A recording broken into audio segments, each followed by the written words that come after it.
मसीह में मेरे प्रिय भाई और बहनों, फिर से एक बार आपको प्रभु यीशु मसीह के मधुर और मीठे नाम में जय मसीह की। आशा करता हूं कि परमेश्वर आप सबको सुख, शांति और आशीषों से भरपूर रखा है। और मैं आशा करता हूं कि इस दिनों में आप प्रभु यीशु मसीह में प्रतिदिन विश्वास में बढ़ते जा रहे हैं, उन्नति करते जा रहे हैं। और आज हम फिर से एक बार आपके बीच में हमारे वचनों के प्रकाशन YouTube चैनल के माध्यम से हम आपके बीच में इस वक्त उपस्थित हैं। मेरे प्रिय, आज का हम विषय देखेंगे। आज का हमारा विषय है कि प्रभु यीशु मसीह जैसे यरूशलेम में विजय प्रवेश किया था तो उसने गधे को क्यों बुलवाया था। पवित्र परमेश्वर का हम धन्यवाद देते हैं जो महान है। मेरे प्रिय, उस पूरी घटना को एक बार मैं आपके सामने पढ़ता हूँ। पढ़ने के बाद उस पर जो विचार है, विश्लेषण है, उसका जो प्रकाशन है वो आपके बीच में मैं रखने का प्रयास करूँगा। आइए मैं सबसे पहले आपके बीच में जो वचन है उसको मैं पढ़ के सुनाता हूँ। मत्ती रचित सुसमाचार 21 अध्याय उसका 1 वचन से लेकर 11 वचन तक मैं पढ़ता हूँ। जब वे यरूशलेम के निकट पहुँचे और जैतून पहाड़ पर बैतफगे के पास आए तो यीशु ने 2 चेलों को यह कहकर भेजा, सामने के गांव में जाओ। वहां पहुंचते ही एक गधी बंधी हुई और उसके साथ बच्चा तुम्हें मिलेगा। उन्हें खोलकर मेरे पास ले आओ। यदि तुम में से कोई कुछ कहे तो कहना कि प्रभु को इनका प्रयोजन है, तब वह तुरंत उन्हें भेज देगा। इसलिए हुआ कि जो वचन भविष्यद्वक्ता के द्वारा कहा गया था वह पूरा हो। सियोन की बेटी से कहो, देख तेरा राजा तेरे पास आता है। वह नम्र है और गधे पर बैठा है, वरन लादू के बच्चे पर। चेलों ने जाकर जैसा यीशु ने उनसे कहा था वैसा ही किया और गधी और बच्चे को लाकर उन पर अपने कपड़े डाले और वह उन पर बैठ गया। तब बहुत से लोगों ने अपने कपड़े मार्ग में बिछाए और अन्य लोगों ने पेड़ों से डालियां काटकर मार्ग में बिछाए। जो भीड़ आगे आगे जाती और पीछे पीछे चली आती थी, पुकार पुकार कर कहती थी, दाऊद के संतान को होसन्ना, धन्य है वह जब प्रभु के नाम से आता है, आकाश में होसन्ना। जब उसने यरूशलेम में प्रवेश किया तो सारे नगर में हलचल मच गई और लोग कहने लगे, यह कौन है? लोगों ने कहा, यह गलील के नासरत का भविष्यद्वक्ता यीशु है।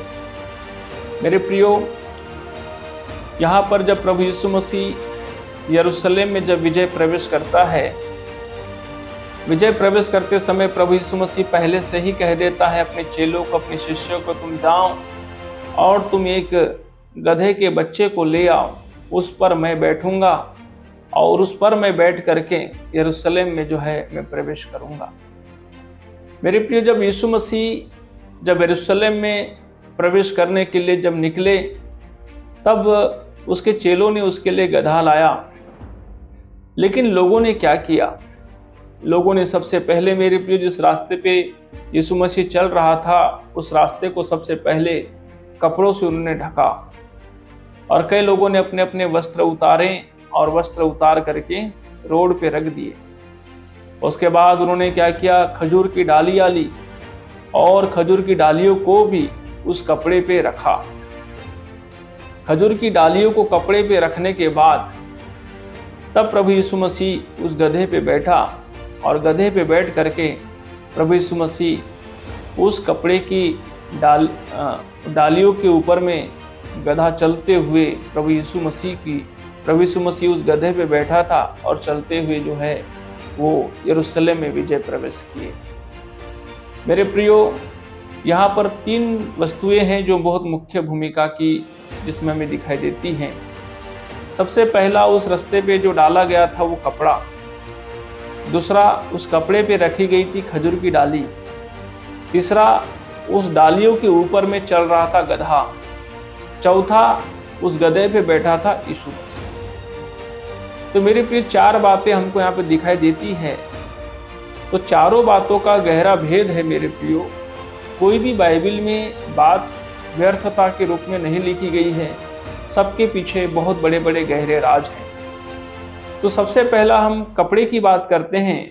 तो कपड़ा जो है पाप ढाकने का प्रतीक है मेरे प्रिय। जिस भूमि के ऊपर में, जिस रास्ते के ऊपर में कपड़ा डाला गया, हम समझ सकते हैं कि आज सबसे अधिक पापी लोग जिस रास्ते पे दौड़ते हैं, जिस रास्ते पे चलते हैं, वो पापी कहलाते हैं। और कई सारे पाप जो है आज मनुष्य के जीवन में, ऐसे बहुत सारे अनगिनत अपराध हैं, पर इन अपराधों को उजागर करने वाले सभी लोग हैं, अपराधों को बोलने वाले सभी लोग हैं, लेकिन पाप को ढाकने वाले कोई नहीं। आपको मैं एक कहानी पुराने नियम की थोड़ा सा बताना चाहता हूँ, इसी कपड़े के लेकर के। जब नूह ने भी जब मदिरा पिया और वो जो है नग्न रूप से जो है अपने कमरे में जब लेटा था, तो उसके छोटे बेटे ने देखा ही अपने पिता को कि मेरा पिता नग्नता से भरा हुआ है और जो है कमरे में लेटा हुआ है। तब उसने अपने दोनों भाइयों को बताया। तो दोनों भाइयों ने गए और उसके बाद में क्या कि कपड़ा लिए और ऐसी पोजीशन में रख करके अपने पिता की नग्नता को ढांपा। मेरे प्रियो, पवित्र शास्त्र बाइबल कहती है कि प्रेम अनेक पापों को ढांपता है। तो कपड़ा जो है वो पाप ढांकने का प्रतीक है।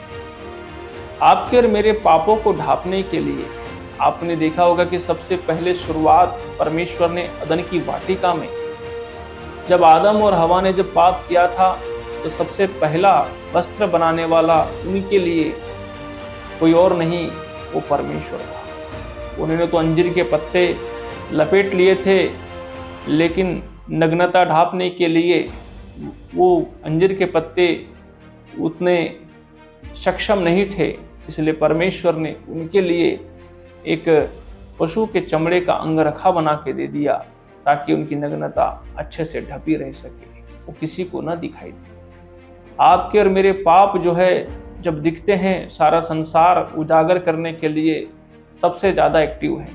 मनुष्य के पापों को उजागर करने के लिए सारी दुनिया सबसे ज़्यादा एक्टिव है मेरे प्रिय। लेकिन आपके और मेरे पाप यदि कोई ढांपना चाहता है, तो वो इस जगत का कर्ता, इस संसार का सृष्टिकर्ता, उद्धारकर्ता, सारी दुनिया को बनाने वाला वो हमारा परमेश्वर है। और उस परमेश्वर का प्रतिरूप जो है वो प्रभु यीशु मसीह है, जो आपके और मेरे पाप ढांपता है। तो सबसे पहला जो वस्त्र था मेरे प्रियो, वो आपके मेरे पाप ढांपने का प्रतीक है। दूसरी बात मेरे प्रियो, जब हम देखते हैं कि उस कपड़े के ऊपर में जो है खजूर की डालियां डाली गई। खजूर की डालियां, जब पाप ढकने के बाद इस खजूर की डाली को ढाका गया, खजूर की डाली को डाला गया, तो मेरे प्रियो खजूर की डालियों में जब डाला गया, तो खजूर की डाली में देखेंगे मेरे प्रियो कांटे होते हैं। वो कांटे क्या करते हैं? जब एक इंसान के जीवन में जब उसके पाप ढापे जाते हैं, तब उसको पता चलता है कि मैं पापी हूँ, मैं अपराधी हूँ। क्योंकि वो चुभन तभी जब पता चलती है जब इस पाप के बारे में, उसकी सजा के बारे में जब हम अच्छे से जान जाते हैं और हमें पता चलता है, तो मेरे प्रियो फिर हम क्या करते हैं? अपने आप को याद करते हैं। जब वो खजूर की डालियां उस कपड़ों पे रखी गई और उस कपड़े के ऊपर में जो है गधा चलने लगा। देखो, बाइबल कहती है कि वो जो विश्लेषण वहां पर इस प्रकार का आ रहा है मेरे प्रियो, कि खजूर की डालियां जो रखी गई वो कांटे थे उसमें। अब बताओ, गधा उस पे जब चल रहा है तो क्या गधे के पैर को कांटे नहीं चुभ रहे होंगे? क्यों प्रभु यीशु मसीह ने खजूर की ही डालियां वहां पर डालने के लिए लोगों ने क्यों लाए? मैं पहले ही बताया, कोई भी कार्य परमेश्वर के बिना प्रायोजित नहीं होता है। ये परमेश्वर की ओर से ही प्रायोजित था, परमेश्वर की तरफ से ही प्रायोजित था कि उस पर खजूर की डालियां ही रखी जाए। क्योंकि जिस गधे को उस पर चलना है, उस गधे के पैर में हमेशा एक चुभन होना चाहिए। तो मेरे प्रियो, खजूर की डालियां जो थी एक पीड़ा है वो, एक तकलीफ है वो। जिस रास्ते पे यीशु मसीह आपको और मुझको गधे के रूप में चुन रहा है और चलने के लिए कहता है, प्रभु यीशु मसीह ने पहले भी कई बार कह चुका था, अपना क्रूस उठाकर ही मेरे पीछे चलना पड़ेगा। वो चुभन जो है मेरे पे पीड़ा है, पीड़ा, वो तकलीफें हैं, वो समस्या है, वो कष्ट हैं, जो आज आपको मुझको प्रभु यीशु मसीह को जानने के बाद भी कई बार हमें कष्ट, पीड़ा और दुख मिलते हैं। वो जानबूझकर आपके और मेरे जीवन में रखे गए हैं ताकि हम उस प्रभु के प्रति क्या रहे, हमेशा जागरूक रहें, हमेशा इस बात का ध्यान रखें कि मेरे जीवन में तकलीफें क्यों आई हैं, ताकि मुझे गर्म रखने के लिए। दाऊद कहता है कि जो दुख मुझ पर हुआ वो मेरे लिए भला हुआ, क्योंकि इससे मैंने तेरी विधियों को सीखा। भजन संहिता की पुस्तक 119 अध्याय उसके 71 वचन में लिखा है। मेरे प्रियो, भजन संहिता की पुस्तक 23 अध्याय में भी इस प्रकार से लिखा हुआ है, मैं घोर अंधकार से भरी हुई घटी से होकर तराई में भी होकर चलूं तो भी न डरूंगा, क्योंकि वो मेरा रक्षक है। मुझे तेरे लाठी और सोटे से मुझे शांति मिलती है। दाऊद कहता है कि जो भी पीड़ा तकलीफ मेरे जीवन में आती है, परमेश्वर उससे मैं सीखता हूँ, तेरी विधियाँ सीखता हूँ और उसी से मुझे शांति और अनुग्रह मिलता है। मेरे प्रियो, प्रभु यीशु मसीह के पीछे चलना है तो कांटों का रास्ता है। कई लोग आपके बारे में जो है कई सारी बात करेंगे, कई लोग आपकी निंदाएं करेंगे, कई लोग हमारी ठट्टा करेंगे, कई लोग हमारी मजाक उड़ाएंगे, कई लोग हमारे हंसी करेंगे। कई बार आपको और मुझको ऐसा महसूस हो सकता है कि मैं कहाँ एक गलत रास्ता अपना लिया हूँ। लेकिन ध्यान रखिए मेरे प्रियो, इस दुख भरे रास्ते से चलते हुए ही हम प्रभु यीशु मसीह के उस स्वर्ग राज्य में प्रवेश कर सकते हैं। सुख भरा रास्ता हमको स्वर्ग नहीं ले जाएगा। सुख भरा रास्ता जो है, तो संसार में जो लोग सुख विलास की खोज में हैं, संसार की खोज में है, पूरे दुनिया को खुश करने की खोज में है, शरीर की अभिलाषाओं को पूरी करने की तलाश और खोज में रात और दिन की परिश्रम करते हैं, उनका अंत बहुत बुरा है।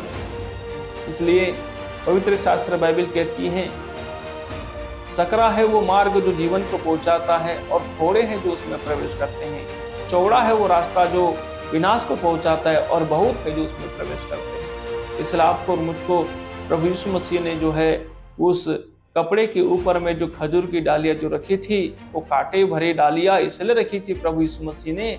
वो कांटे किसको चुभ रहे हैं? वो कांटे यीशु मसीह को चुभ रहे हैं क्या? नहीं, वो कांटे उस गधे के पैर को चुभ रहे हैं। अब सोचो, गधे के पैर को चुभन हो रही है, नीचे उसे बहुत दर्द है, नीचे उसे बहुत पीड़ा हो रही है, उसके पैरों में बहुत कांटे चुभ रहे हैं, लेकिन उसके ऊपर यीशु मसीह बैठा है। वो प्रभु को देख करके अपनी पीड़ा को क्या हो जाता है, वो भूल जाता है, अपने तकलीफों को भूल जाता है, क्योंकि उसे मालूम है मेरे ऊपर उद्धार करता बैठा है, मुझे सुख देने वाला बैठा है, मुझे अनंत जीवन देने वाला बैठा है। और मेरे प्रिय, जो वो गधा है, वो गधा हम लोग हैं। गधे को संसार में लोग मूर्ख कहते हैं, और प्रभु कहता है कि इसलिए प्रभु यीशु मसीह ने घोड़े को क्यों नहीं बुलाया, हाथी को क्यों नहीं बुलवाया? उसे मालूम है इस कांटे भरे रास्ते में केवल एक मूर्ख जाना जाने वाला गधा ही चल सकता है और कोई नहीं चल सकता। इसलिए आप और मैं संसार की दृष्टि में यीशु मसीह के पीछे चलने वालों को संसार के लोग क्या कहते हैं मालूम है? मूर्ख कहते हैं। कई बार मुझे भी ऐसा लोगों ने बोला, इतनी पीड़ा, इतनी तकलीफ, इतना सताव आपके पर हुआ है, इतने क्लेश आपके पर हो रहे, फिर भी आप जो है आप उसकी सेवा क्यों करते हैं? कई मेरे मित्र, अच्छे पढ़े लिखे एजुकेटेड लोग जो हैं, मेरे मित्र थे, मेरे साथ अच्छे संबंध थे उनके, और वो मुझे ऐसा कहते थे, आप इतना अच्छा व्यवसाय करते थे, बिजनेस करते थे, फिर भी आपको क्या ऐसी तकलीफ आ गई कि आप यीशु मसीह के पीछे चल रहे हो, और जब से चल रहे हो तब से आप केवल दुख और क्लेश उठा रहे हो। कई बार आपका सताव हुआ, कई बार आपको मार दिया गया, आपके चर्च को तोड़ दिया गया, और कई बार आपके साथ में बदसलूकी की गई, कई बार पेपर में आपके बारे में आउट हो गया, कई लोग आपको कई तरीके से बदनाम किए, लेकिन फिर भी आप क्यों चल रहे हैं? मेरे प्रियो, ये इसलिए चलना पड़ता है क्योंकि हमारे ऊपर यीशु मसीह बैठा हुआ है। इसलिए इसका ध्यान रखिए कि जो पाम संडे आ रहा है, जो आने वाले दिनों में पाम संडे आ रहा है, इस संडे को आप नॉर्मल मत समझिए, परंतु इस संडे में हम लोग अपने अपने जीवन में जो है इस रीति से इस परमेश्वर के संदेश को समझने का प्रयास करें कि सच में वो परमेश्वर आपके और मेरे लिए कितना उपाय किया है मेरे प्रियो।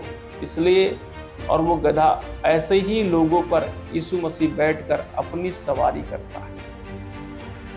प्रभु यीशु मसीह इस जीवन में आपके ऊपर में, हमारे ऊपर में बैठ करके आपके और मेरे सफर को जो है एक सफल सफर बनाना चाहता है, एक सक्सेस सफर बनाना चाहता है। इसलिए मेरे प्रिय, दुख भरा रास्ता आएगा जीवन में, और इससे कभी इसे पीछे नहीं हटना, इसे कभी पीछे मुड़ के नहीं देखना, क्योंकि प्रभु यीशु मसीह की तरफ से, परमेश्वर की तरफ से ये निर्धारित है कि इसी रीति से चलेंगे तभी हम स्वर्ग के राज्य में प्रवेश कर सकेंगे। इसलिए मेरे प्रियो, इस पूरी कहानी के अंदर में यीशु मसीह उसी व्यक्ति पे बैठा जो अपने आप को नम्र समझता है। गधे के ऊपर अभी हम बात करते हैं, इस संसार का सबसे नम्र प्राणी कोई है तो गधा है। सबसे संसार के दृष्टि में मूर्ख जाने जाने वाला प्राणी कोई है तो गधा है। उस पर कितना भी ला देते हैं सामान, कितना भी कुछ करते हैं, बेचारा चुपचाप चलते चलते रहता है और ढोते रहता है। कभी नहीं बोलता कि मेरे पे इतना लोड हो गया, इतना सब सामान हो गया। वो चुपचाप चलते रहता है। प्रभु आपके ऊपर में बैठना चाहता है, प्रभु आपके ऊपर बैठकर सफर करना चाहता है, सवारी करना चाहता है मेरे प्रियो। इसलिए हम चाहते हैं कि प्रभु यीशु मसीह पर जो है आप विश्वास करें और उसको उद्धारकर्ता के रूप में स्वीकार करें और उसके साथ चलें। इस वचन के द्वारा परमेश्वर आप सबको आशीष दें। सबको जय मसीह।